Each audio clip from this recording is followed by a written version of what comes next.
Assalamualaikum warahmatullahi wabarakatuh. Ketemu lagi di channel Akyu Naura. Ini Naura ya, anak saya. Naura Mariam Hamidah. Oke. Ini saya baru sekali nih. Baru sekali saya tiba di Bulukumba, di daerah saya, di tempat tinggal saya. Saya dengar ada pengumuman di masjid. Masyarakat diminta untuk melakukan rapid test. Nah, di rumah saya sambil ngobrol dengan orang tua saya, ada adik di sini juga, ada saya punya orang tua. Dia bilang, saya mau pergi periksa nak. Itu ada pengumuman. Dia bilang begitu toh. Ada pengumuman di masjid, harus katanya rapid test. Nah, ketakutan saya begini. Orang tua saya ini kan hipertensi, tekanan darah tinggi. Lalu mama saya sering kambuh penyakit tipoid, tipes ya. Yang saya khawatirkan di sini, yang saya takutkan jangan sampai pada saat mama saya ini di rapid terus reaktif. Kan itu rapid test sepengetahuan saya ya, yang saya dengar dari teman-teman, dari rekan-rekan, bahwa rapid test ini hanya mendeteksi bahwa adanya virus, ada virus, tapi tidak spesifik virusnya COVID, virus apa saja, karena kan yang dilihat di sini adalah antibody, sistem imun kita itu keluar. Nah, keluarnya itu melalui rapid akan terbaca lah begitu, akan mendeteksi bahwa di situ ada virus.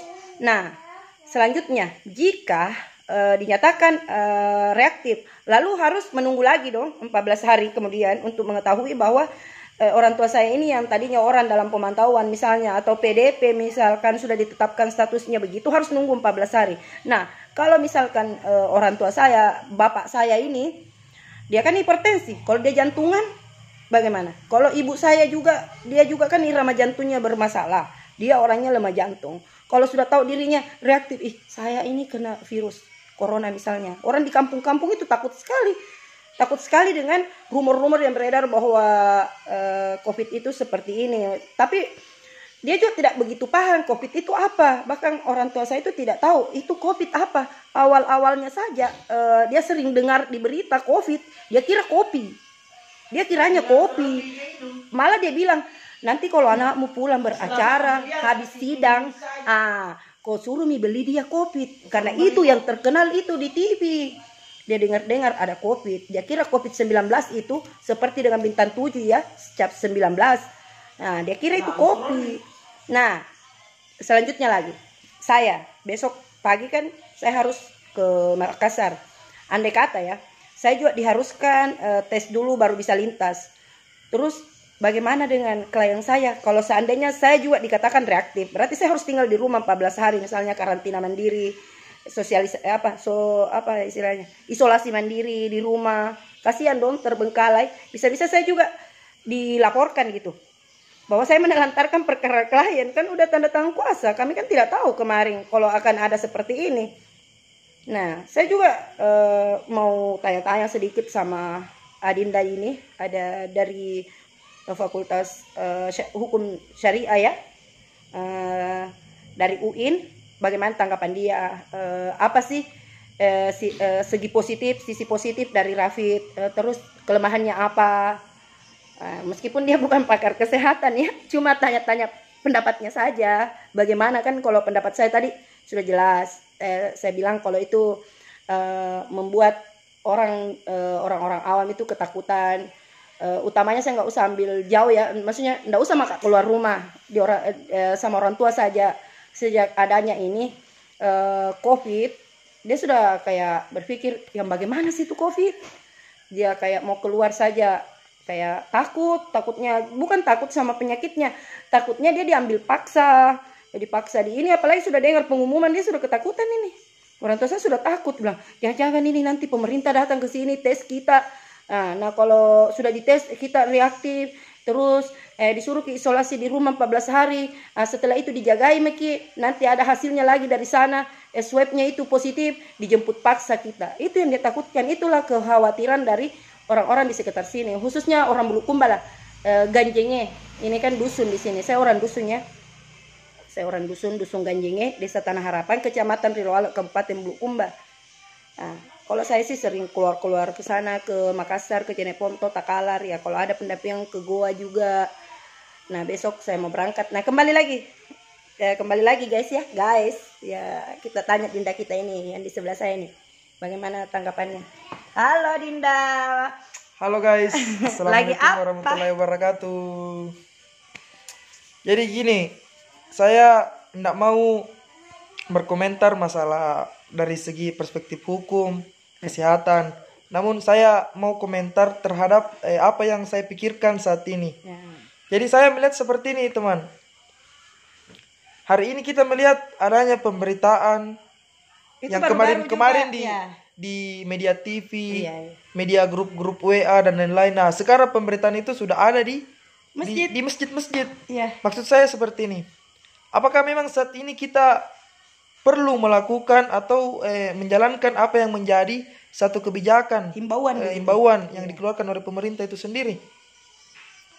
Tentunya jawabannya iya, karena itu sudah menjadi keharusan sebagai warga negara, ya kita harus patuh terhadap pemerintah. Namun lagi-lagi kita lihat bahwa apakah pemerintah sudah tepat mengambil langkah atau sikap terhadap kebijakan yang dikeluarkannya begitu ya. Terhadap kita masyarakat harus melakukan tes rapid test. Iya. Karena katanya kalau kita mau keluar daerah tentunya kita harus melengkapi surat itu tadi, surat keterangan bebas ya. Reaktif lah atau corona begitu toh. Surat keterangan COVID. Namun lagi-lagi saya melihat bahwa kebijakan ini memang lemah. Kenapa lemah?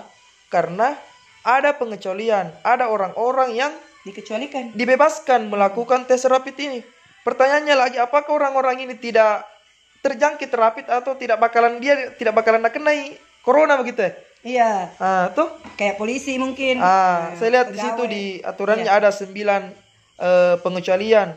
Salah satunya itu anggota ASN, TNI Polri, atau orang yang bekerja di salah satu kota namun tempat tinggalnya di daerah.